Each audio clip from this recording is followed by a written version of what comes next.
Good day and welcome back to another DBZ Dokkan video. In this video we're going to be taking a look at the best TUR EZAs and Super EZAs that have come out in DBZ Dokkan Battle.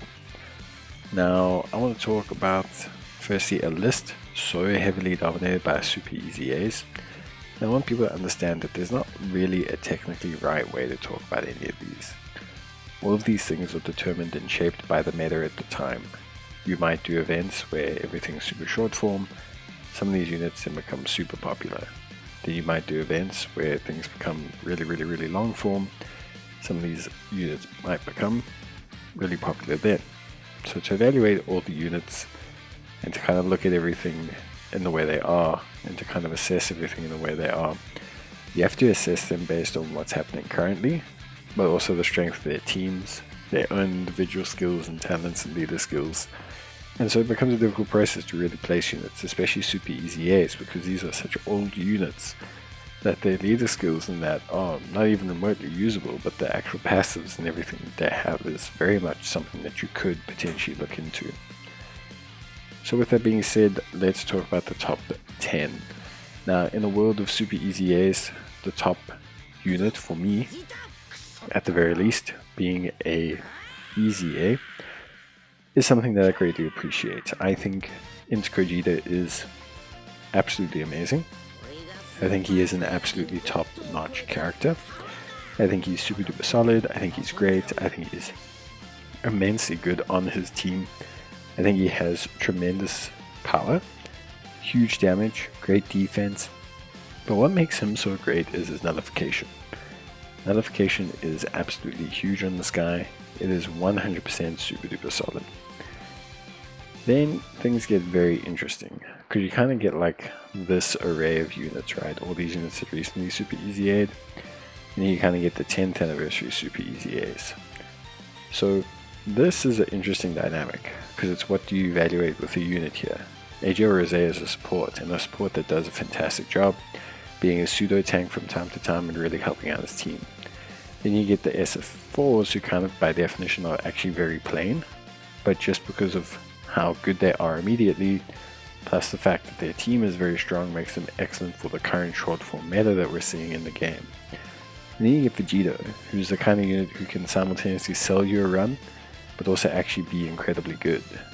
And I think it becomes very difficult to measure there. Then obviously we get the 10th anniversary ones, and we have Strength Omega. So for me, if I had to kind of rank all of this, I would probably do something along the lines of, I think this, I think this will be good enough. I'd probably would do that, I think. So there's a big reason for this. Okay, so for me, understand that I think AJ Rose, the support he gives, the synergy he gives the LR is all very much needed. And I think he's actually a criminally underrated unit. At the same time, with that being said, I think the same can be said for Strength Omega. Physical Omega enables his team like no other unit ever has. Strength Omega is one of those units that benefits by default. Even though the team is very limited, to have a unit that can throw out 50, 60, 70 million attack stats, and also provide support, and also is defensively solid is very difficult. Plus add on to the fact that he's actually an absolutely crucial component, both of these units are, to that kind of core Extreme Omega / Rose team. I'd probably say they're up here. Next we get the SS4s and Vegito. Now Vegito could very easily, in fact I might do this. I think I'm going to do that. Vegito is very good. I think people who haven't used Vegito a lot might say it's not because maybe they had one sort of bad experience or something. But he's exceptionally good. His damage is huge. Everything he does is incredibly helpful, useful, powerful. He provides support. He has the ability to dodge supers. Yes, if he's locked, guaranteed, he's not going to be able to tank 100%. And I'm not going to argue with anyone on that. but then don't bring him to those fights. In the fights where he excels tremendously. And he's actually a necessary component for the Strength Blue Boys team, which is one of the best teams in the game. Then we get the SS4s. They're here because they're very similar in make and design. I think both are excellent. I think both were well done. What I like about them is there's zero to little build up, and they are very similar to Buhan in the sense that they can just come out the gate and hit super hard. The difference with them to Buhan is they provide a little bit of utility, and they do scale a bit better defensively, but also they are currently just a better team. Like them with AGL Gogeta is a far better team than Buhan's any Buu orientation of that team. Janemba is really good. His teams are starting to struggle a little bit, but to have that floating support pseudo tank unit is always really fun and very helpful.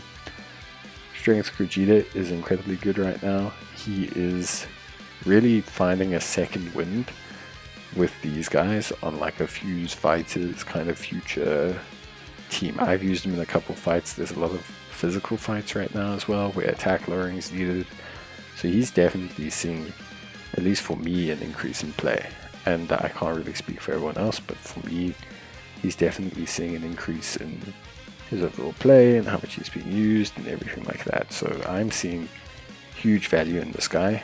And yeah. Then we get the girls. I think the girls are just unlucky because they came out at the wrong time. So the meta shifted from being like super long form where these girls really thrive to being really super short form. And that's okay. It's not like a huge issue, but it's why they may be featuring a bit lower down. And then we have Goku. So Goku actually could potentially be replaced with the Paikuhan. Or Janemba. Because you see, Paikuhan and Janemba are really tops. They're really good. What makes them so good is Paikuhan's got great support, but Janemba is really the one that feels incredibly powerful. And it depends on what metric his team takes, but he can be really quite good. I think Janemba is honestly probably one of the better TUR EZAs, like hands down, no doubt. So I probably would do this. In fact, I might even do this just because like I really like these guys. I think they're good, they support, they do a lot of great utility and stuff. So yeah, that's it from me. Hope you guys enjoyed the video. Let me know if you did. Let me know if you need any help. Let me know your thoughts on the top 10 EZA and Super EZA TURs. And that's it from me. Bye.